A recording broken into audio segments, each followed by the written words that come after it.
আর রাত যখন শুরু হয় তখন বান্দা পাপের কাজ বেশি করে, ঠিক না বে ঠিক? প্রশ্ন আসতে পারে ঘুষ সুদ এগুলো তো দিনের বেলা অফিসে হয়, রাতের বেলা তোর অফিস খোলা থাকে না। বাবা রাতের বেলা অফিস খোলা থাকে না, রাতের বেলা অবৈধ কাজ বেশি হয়। কথা কন না কেন? আল্লাহ সেই কথা বলছে, আমি বলি নাই। রাতের বেলা বান্দার গুনাহ বেশি হয়, রাতের বেলা বান্দার রোগ বেশি হয়। দেখবেন জ্বর যদি সারাদিন আপনি ভালো থাকেন, রাতের বেলা বেশি উঠে যায়।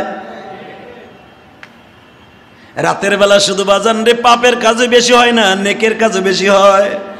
আল্লাহর কিছু কিছু বান্দা আছে দেখবেন, এই যে মাদ্রাসা, বিশেষ করে যেই সমস্ত মাদ্রাসা হেফজখানা আছে, দেখবেন রাত ৩টার সময় উঠিয়া ছেলেরা কোরআন তেলাওয়াত করে। রাতের কোরআন শরীফ যদি একবার পড়ে, দিনের বেলা যদি ১০০ বারও পড়ে, রাতের পড়াটা তাড়াতাড়ি আমার মাওলা কলবে ঢুকায়।